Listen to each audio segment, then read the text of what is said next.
Assalamualaikum warahmatullahi wabarakatuh. Perkenalkan, kami dari kelompok E yang beranggotakan Nur Maulidah dan saya sendiri Nur Husin Nafarin akan mempresentasikan tentang identifikasi kasus terkait penerapan nilai berakhlak pada lingkungan kerja.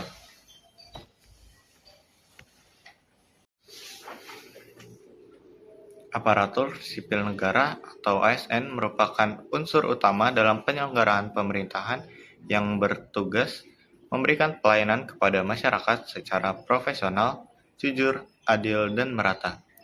Untuk mendukung terwujudnya birokrasi yang berintegritas dan berkinerja tinggi, pemerintah telah menetapkan core values ASN berakhlak sebagai pedoman perilaku bagi seluruh ASN dalam melaksanakan tugas dan fungsinya. Dalam pelaksanaan tugas sehari-hari, masih ditemukan berbagai kendala yang berpotensi menghambat optimalisasi penerapan nilai berakhlak, seperti keterlambatan penyampaian informasi kepegawaian, kurang optimalnya pengelolaan administrasi pegawai, serta hambatan dalam pengelolaan persuratan, kearsipan, dan aset. Selain itu, pemanfaatan teknologi dalam mendukung pekerjaan administrasi masih belum sepenuhnya optimal. Kondisi tersebut dapat berdampak pada menurunnya efektivitas kinerja organisasi dan kualitas pelayanan internal yang diberikan kepada seluruh pegawai. Selanjutnya, kita masuk ke dalam identifikasi masalah.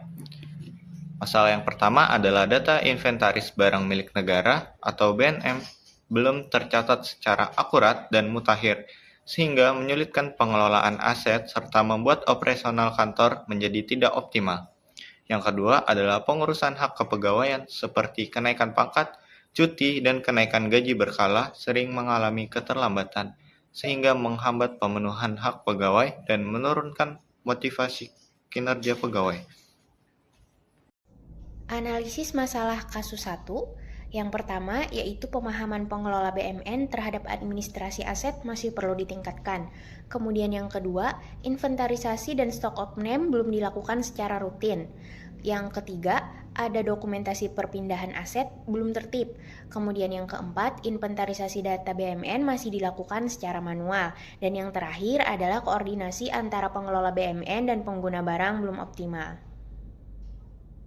Selanjutnya adalah analisis penyebab kasus yang kedua.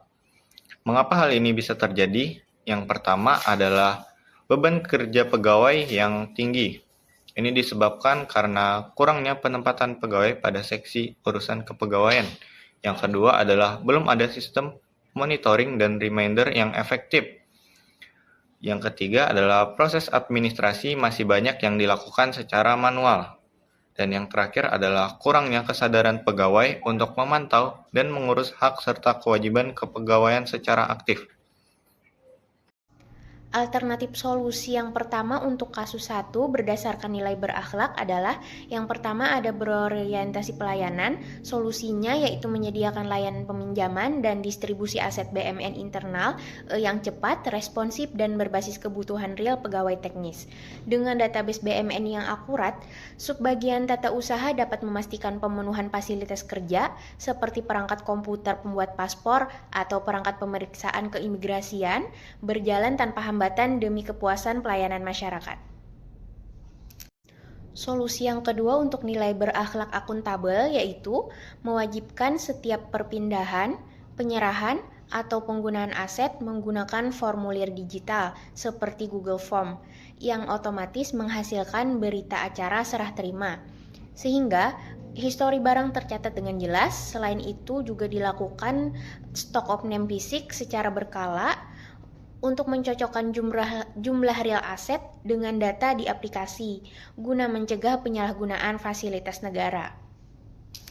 Alternatif solusi yang ketiga berdasarkan nilai berakhlak yaitu nilai kompeten.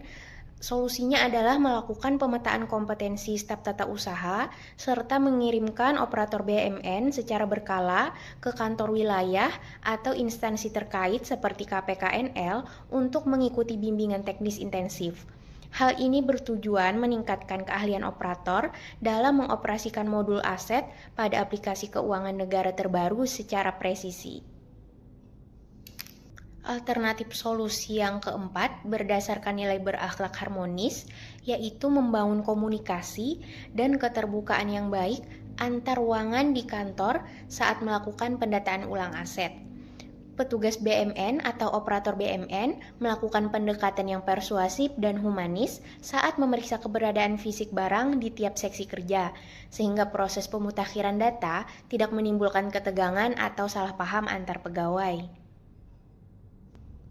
Alternatif solusi yang kelima berdasarkan nilai berakhlak loyal, yaitu menjaga, merawat, dan mendokumentasikan seluruh data aset BMN secara aman serta bertanggung jawab sebagai wujud menjaga komitmen terhadap rahasia dan kekayaan negara.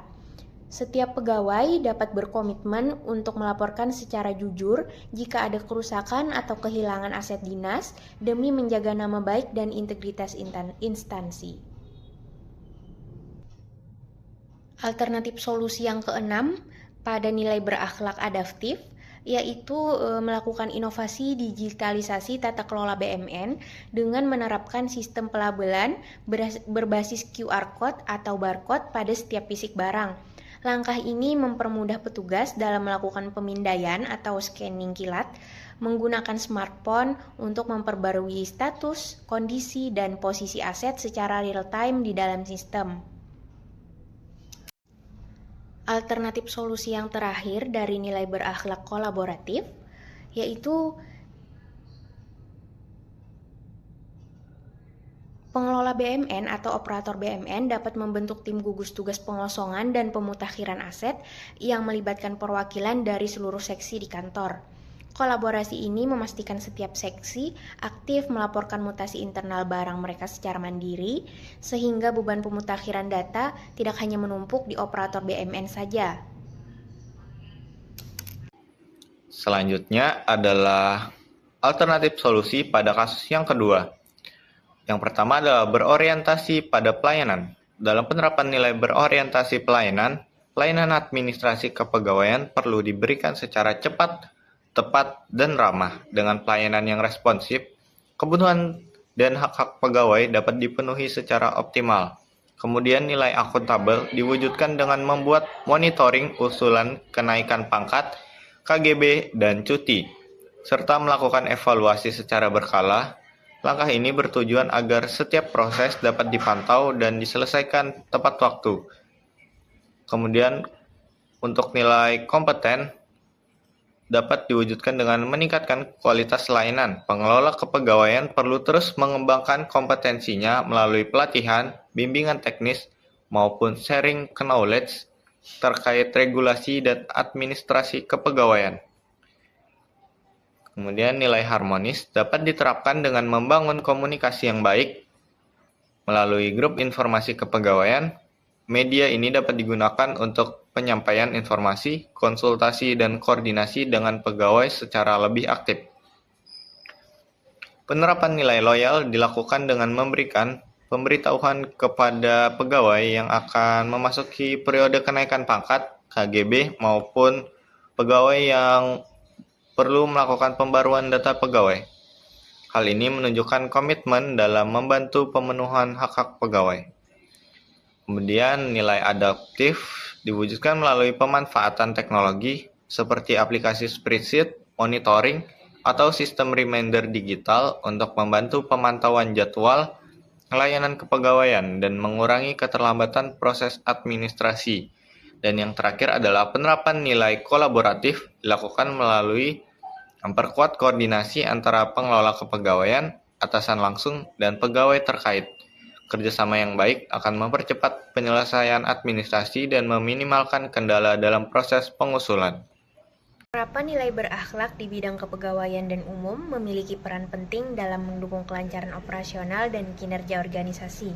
Permasalahan yang masih ditemukan, seperti keterlambatan layanan administrasi kepegawaian dan belum optimalnya pengelolaan BMN, menunjukkan perlunya penguatan budaya kerja yang berorientasi pada pelayanan, akuntabilitas, kompetensi, adaptasi terhadap teknologi, serta kolaboratif antar pegawai. Dengan penerapan nilai-nilai berakhlak secara konsisten dan berkelanjutan, diharapkan kualitas tata kelola administrasi dan pelayanan internal dapat semakin meningkat, sehingga mendukung terwujudnya organisasi yang profesional, efektif, dan berintegritas. Sekian dari kami. Wassalamualaikum warahmatullahi wabarakatuh.